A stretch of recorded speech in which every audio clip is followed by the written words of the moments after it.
बिस्मिल्लाहिर्रहमानिर्रहीम। अस्सलाम वालेकुम, कैसे हैं आप सब। मैं फिर से हाज़िर हूँ एक बहुत ही आसान सी रेसिपी के साथ जो कि है मल्टीपर्पज़ डो। जी, आज हम जो डो बनाएंगे या जिस डो की मैं आपको रेसिपी दे रही हूँ वो बेसिकली आप बहुत सी चीज़ों में इस्तेमाल कर सकते हैं। आप उसका पिज़्ज़ा बना सकते हैं, आप उसका बर्गर बन बना सकते हैं, आप उसकी ब्रेड बना सकते हैं, आप उसकी कोई भी स्टफ़ ब्रेड बना सकते हैं, आप उसकी चिकन ब्रेड बना सकते हैं। तो आइए जी शुरू करते हैं अपनी रेसिपी। सबसे पहले मैं आपको बता दूं, मैं जो यहाँ यीस्ट या ख़मीर इस्तेमाल कर रही हूँ वो कंप्रेस है। इसको फ्रेश यीस्ट भी कहा जाता है, ज़्यादातर कंप्रेस यीस्ट कहते हैं। ये हर जगह पे अवेलेबल नहीं है, या तो आपको पाउडर फॉर्म में मिलेगा जिसको हम एक्टिवेटेड यीस्ट कहते हैं, या आपको इंस्टेंट यीस्ट मिलेगा। तो मैं 1 किलो मैदे के लिए 25 ग्राम की ये एक क्यूब यूज़ कर रही हूँ। तो आपने 1 किलो मैदे के लिए 2 टेबलस्पून भर के एक्टिवेटेड यीस्ट लेना है जो आपको पाउडर फॉर्म में पैकेट्स में मिलेगा, और आपने 2 टेबलस्पून लेने हैं उसके बड़े वाले। ठीक है जी। उसके अलावा हमें चाहिए 1 किलो मैदा, ऑयल, पानी, नमक और चीनी। ये इस डो को मल्टीपर्पज़ का नाम मैंने इसलिए दिया है क्योंकि इस डो से आप बहुत ज़्यादा चीज़ें बना सकते हैं। आप नान बना सकते हैं, बर्गर बन बना सकते हैं, ब्रेड बना सकते हैं, पिज़्ज़ा बना सकते हैं।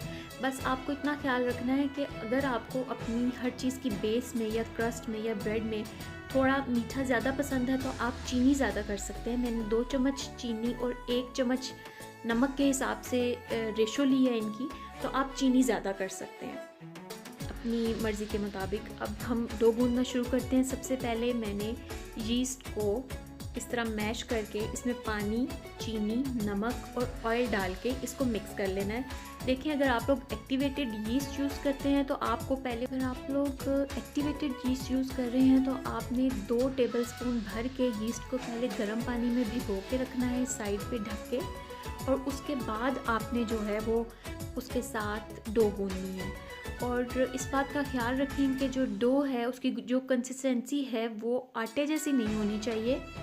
जैसे हम चपाती के लिए जो आटा गूंथते हैं उसको हम बहुत ज़्यादा गूंथते हैं और स्टिकी सा हो जाता है, वैसा नहीं गूंदना बिल्कुल भी। बहुत नरम डो रखनी है।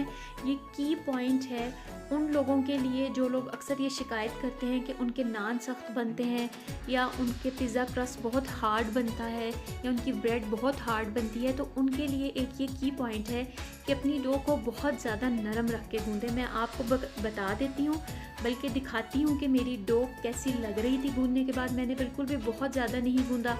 आम कॉन्सेप्ट ये है कि जो पिज़्ज़ा या ऐसी चीज़ों के लिए डो बनती है उनको बहुत ज़्यादा गूंदना पड़ता है। बिल्कुल भी नहीं, आप नरम सी रख के अपनी डो गूंदें और आपकी हर चीज़ बहुत नरम बनेगी। तो ये बेसिक चीज़ें हैं, 2-4 चीज़ें हैं जिनसे मैंने ये डो गूंदी है। ये देखें, ये आहिस्ता आहिस्ता मैं पानी डालूँगी और मैं आपको दिखाती हूँ ये कैसी लग रही है। मैंने इसको गूंदने के बाद 2 घंटे के लिए ढक के किसी ऐसी जगह पर रख दिया था जहाँ हवा नहीं जाए, और ये देखें 2 घंटे के बाद ये फूल के अपने साइज़ में डबल हो गई है। अब मैं इसको एक दफ़ा फिर इकट्ठा करूँगी और थोड़ा सा गूंद लूँगी। हाथ में अपने खुश्का लगाएं क्योंकि ये बहुत नरम होगी और ये आपके हाथ को चिपकेगी। अगर आप ग्लव्स पहन सकते हैं तो ग्लव्स पहन लें, वरना हाथ को हल्का सा खुश्का लगा के इसको एक जगह पे इकट्ठा कर लें और आपकी डो तैयार है। आप इससे नान बनाएं, पिज़्ज़ा बनाएं, ब्रेड बनाएं, आप इससे स्टफ़ ब्रेड बनाएं, आप इससे बर्गर बन बनाएं, बहुत अच्छे बनेंगे।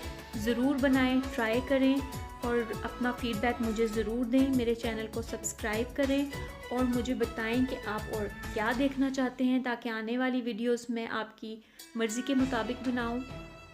अपनी दुआओं में याद रखें।